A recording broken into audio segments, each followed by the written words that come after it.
আসসালামু আলাইকুম রহমতুল্লাহি অবরকাতুহু। সম্মানিত দর্শক, জাতীয় সংসদে সংসদ সদস্য জনাব ফজলুর রহমান, বীর মুক্তিযোদ্ধা, বিএনপি নেতা, তার একটি বক্তব্যকে কেন্দ্র করে পুরো সংসদ রীতিমতো উত্তাল। তিনি কবিতার মতো করে, গল্পের মতো করে ভাষণ দিচ্ছিলেন। স্বাধীন বাংলাদেশে যে কজন মানুষ রাজনীতির মঞ্চের চারণ কবি হিসাবে যাদেরকে শ্রদ্ধা করা হয়, যে কোনো নাটক সিনেমা না দেখে যারা রাজনীতির বোদ্ধা, তারা নাটক সিনেমার পরিবর্তে এই রাজনীতির চারণ কবিদের কবিতা শোনার জন্য, অর্থাৎ ভাষণ শোনার জন্য তীর্থের কাকের মতো অপেক্ষা করতে থাকেন। তাদের মধ্যে এই স্বাধীন বাংলায় বঙ্গবন্ধু পরবর্তী জমানায় ফজলুর রহমান প্রধানতম আরেকজন মানুষ ছিলেন। সেটা হল প্রয়াত মেয়র হানিফ। অসাধারণ চমৎকার বক্তব্য দিতেন। তো সেই ফজলুর রহমান সাহেব বক্তব্য দিয়েছেন পার্লামেন্টে এবং টানা ৩০ মিনিট তার সেই বক্তব্যকে কেন্দ্র করে নজিরবিহীন উত্তেজনা তৈরি হয়েছে। তিনি তার বক্তব্যে যে সকল শব্দ ব্যবহার করেছেন, যে সকল বাক্য ব্যবহার করেছেন, তার ভাষার যে লালিত্য, তার ভাষার যে তেজ, এবং সে ভাষার মধ্যে যে বারুদ ছিল, সে বারুদের গন্ধে তিনি যাদেরকে উদ্দেশ্য করে বক্তব্য দিয়েছেন তাদের সারা শরীর তছনছ হয়ে গিয়েছে, তাদের বুক বুলেট বিদ্ধ হয়ে গেছে, ঝাঁঝরা হয়ে গেছে।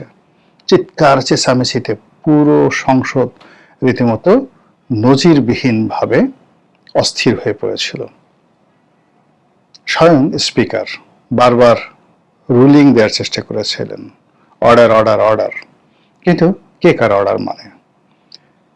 অসহায় স্পিকার তিনি প্রাণান্তভাবে বোঝানোর চেষ্টা করছেন যে মাননীয় সদস্যবৃন্দ, আপনারা যে আচরণ করছেন সে আচরণগুলো খুব নির্লজ্জ আচরণ। আপনাদের বয়স হয়েছে এবং বয়স্ক মানুষগুলো আপনারা যা করছেন, আপনাদের নাতির বয়সী যে সকল লোক এই পার্লামেন্টের অধিবেশন দেখছেন এখানে বসে, তারা লজ্জা অনুভব করবেন। আর এই অনুষ্ঠান যেহেতু সারা বাংলাদেশে লাইভ টেলিকাস্ট হচ্ছে, দেশের প্রতিটি মানুষ দেখছে এবং আপনাদের সম্পর্কে খুবই খারাপ ধারণা পোষণ করছে, কিন্তু তারপরেও তারা থামছিল না। ফলে ফজলুর রহমান সাহেবকে কিছুক্ষণ বসিয়ে পরিস্থিতি সামাল দিয়ে আবার তাকে বক্তব্য দিতে বলা হলো। ফজলুর রহমান সাহেব কি বলেছিলেন বা তাকে তারই বক্তব্য নিয়ে কেন এত উত্তেজনা ছড়িয়ে পড়ল? ফজলুর রহমান বলছিলেন যে আমাদের দেশে একটা মুক্তিযুদ্ধ হয়েছিল, আমরা মুক্তিযুদ্ধ করেছিলাম। তিনি বলছিলেন যে সেই মুক্তিযুদ্ধের সময় রাজাকার ছিল, আলবদর ছিল, আসাম ছিল, যারা আমার প্রিয় মাতৃভূমিকে তছনছ করে দিয়েছিল, এবং আমরা যখন যুদ্ধ করেছি তখন তারা আমাদের বুকে গুলি চালিয়েছিল, আমাদের মা বোনকে ধরে নিয়ে পাকিস্তানিদের হানাদারদের কাছে তারা বিক্রি করেছিল। তারা ধর্ষণকে রীতিমতো একটা বাণিজ্যে পরিণত করেছিল, ধর্ষণকে একটা শিল্পে পরিণত করেছিল। তাদের হাতে 2 লক্ষ মা বোন ইজ্জত হারায়। এই রাজাকার এবং আলবদররা মুক্তিযুদ্ধের স্মৃতিকে মুছে দেওয়ার জন্য যারা সে 1971 সন থেকে আজ পর্যন্ত যে তৎপরতা চালিয়েছিল, সেই তৎপরতার সর্বোচ্চ তাদের আস্ফালন ছিল ডক্টর মোহাম্মদ ইউনূসের জমানাতে, যখন 71কে মুছে দিয়ে সেই 24কে নতুন মুক্তিযুদ্ধ রূপে প্রতিষ্ঠা করার চেষ্টা করা হয়েছিল। তখন আমি ফজলুর রহমান বলেছিলাম, এই রাজাকারের বাচ্চারা, এই রাজাকারের নাতিপুতিরা, আমার মতো মুক্তিযোদ্ধা যতদিন জীবিত থাকবে ততদিন পর্যন্ত এই বাংলায় 71কে বাদ দিয়ে কোনো 24 হবে না। এই কথা বলার সঙ্গে সঙ্গে তিনি এই কথা বলার সঙ্গে সঙ্গে অপোজিশন বেঞ্চ থেকে জামাতের যারা সদস্য ছিলেন পাগলের মতো আচরণ শুরু করলেন। রীতিমতো লম্ফ ঝম্প যা করার সবকিছু করা শুরু করলেন। রাজনীতির চারণ কবি তখন আবার বললেন, এই বাংলার ফুলের বাগানে কেবল জুঁই চামেলি শেফালি বকুল ফুটে না।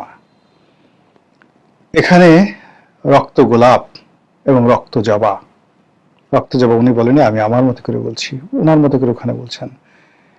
এই বাগানে, এদেশের ফুলের বাগানে রক্ত গোলাপ এবং রক্ত জবা ফোটে। এই বাংলার আনাচে কানাচে, বনে বাদারে শুধু কোকিল গান গায় না, এখানে রয়্যাল বেঙ্গল টাইগার হুঙ্কার দেয়। এই বাংলাদেশে যতদিন এই বাংলার ভূখণ্ড রয়েছে, যত রাজাঘাট থাকুক না কেন, এই বাংলাকে ভালোবাসার যে মানুষ, মুক্তিযোদ্ধারা আছে। যতদিন পর্যন্ত এই বাংলায় মুক্তিযুদ্ধ থাকবে, মুক্তিযুদ্ধের ইতিহাস থাকবে, মুক্তিযোদ্ধারা থাকবে, তারা কোনো দিন এই বাংলায় রাজাকারের শাসন কায়েম হবে না। তিনি স্মরণ করে দেন যে নির্বাচনের আগে যখন রব উঠেছিল যে এইবার রাজাকাররা সরকার গঠন করবে, রাজাকাররা জয়ী হবে, তিনি বললেন যদি তাই হয় আমি ফজলুর রহমান, আমি বিষ খেয়ে আত্মহত্যা করব। আল্লাহ আমার দোয়া কবুল করেছে। এর কারণ হলো এই বাংলায় রাজাকাররা কখনো বিজয়ী হবে না। যেভাবে তারা বিজয়ী হয়নি ব্রিটিশ আমলে, যেভাবে তারা বিজয়ী হয়নি 1971 সনে, যেভাবে তারা বিজয়ী হয়নি 75 থেকেও তার পরবর্তী বহু সন্ধিক্ষণে, একইভাবে 2026 সনে তারা বিজয়ী হয়নি। এরকম বুলেটের মতো তিনি বক্তব্য দিচ্ছিলেন। তিনি জামাতের প্রধানকে তিনি বলার চেষ্টা করছিলেন টার্গেট করে। আমি জামাতের আমিরকে অত্যন্ত সম্মান করি। ফজলুর রহমানের বক্তব্য, তার সফেদ দাড়ি, বয়স্ক মানুষ, দেখতে মুরব্বী মনে হলো, তিনি আমার চেয়ে বয়সে কম করে হলেও 10 বছরের ছোট। আমি তাকে সম্মান করি, মর্যাদা দেই, কিন্তু তার যারা লোকজন তারা আমাকে সম্মান করে না, তারা আমাকে ফজা পাগলা বলে ডাকে। এই যে গ্লানি, এই যে আত্মগ্লানি, এই যে বেদনা, এই যে কষ্ট, একজন মুক্তিযোদ্ধাকে, একটি মুক্তিযুদ্ধকে কলঙ্কিত করার যে প্রয়াস, এটা মূলত মুক্তিযুদ্ধকে শেষ করে দেওয়ার জন্য। এর কারণ হলো সেই যে উইনস্টন চার্চিলের বিখ্যাত কথা যে তুমি যদি কুকুরটিকে মেরে ফেলতে চাও তবে তাকে একটা খারাপ নাম দাও। যখন ফজলুর রহমানকে ফজা পাগলা বলা হলো আওয়ামী লীগের এজেন্ট, শেখ হাসিনার এজেন্ট, মুক্তিযুদ্ধের নাম করে বিএনপিকে শেষ করে দিচ্ছে, এর মতো লোক বিএনপিতে যদি থাকে বিএনপি তছনছ হয়ে যাবে।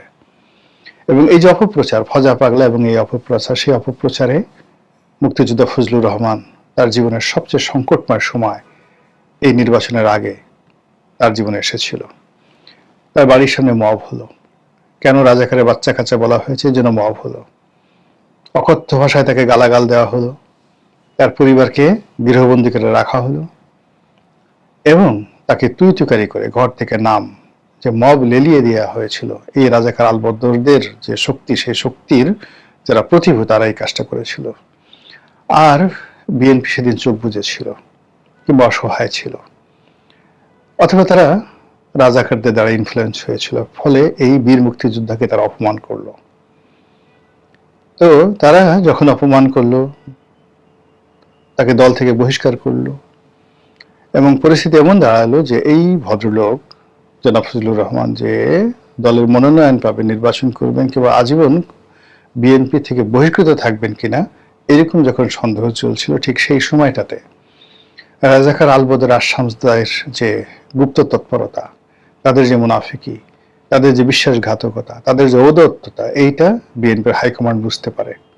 হাইকমান্ড বুঝতে পারার পরে তারা চিন্তা করলো যে এদের সাথে থাকা যাবে না। তখন তারা আবার ফজলুর রহমানকে কাছে ডেকে নেন, তাকে মনোনয়ন দেন, যদিও তাকে মন্ত্রী করা হয়নি, কিন্তু তাকে সম্মান দেওয়া হয়েছে। সেই ফজলুর রহমান জাতীয় সংসদে বক্তব্য দিয়েছেন। সে কি বক্তব্য! এবং এই বক্তব্য যতদিন পর্যন্ত দিতে থাকবে ফজলুর রহমান কিংবা তার সন্তানেরা কিংবা তার ভাইয়েরা কিংবা তার পরবর্তী প্রজন্ম, যারা এই মুক্তিযুদ্ধকে নিয়ে কবিতা রচনা করবে, এবং সেই কবিতা এখানে রমনার ঊর্ধ্বমুখী কৃষ্ণচূড়ার তলায় যেখানে আগুনের ফুলকির মতো এখানে ওখানে জ্বলছে অসংখ্য রক্তের ছাপ, আমি সেখানে কাঁদতে আসিনি, আজ আমি সুখে বিহ্বল নই, আজ আমি ক্রোধে উন্মত্ত, এইরকম কবিতা যখন যারা বলতে থাকবে, সঙ্গে সঙ্গে রাজাকারদের যে অন্তরাত্মা, সেখানে কম্পন তৈরি হবে। আর সেই কম্পনের একটু মহড়া আমরা জাতীয় সংসদে দেখলাম। মহান আল্লাহ আমাদের সবাইকে হেদায়েত দান করুন এবং হেফাজত করুন। আসসালামু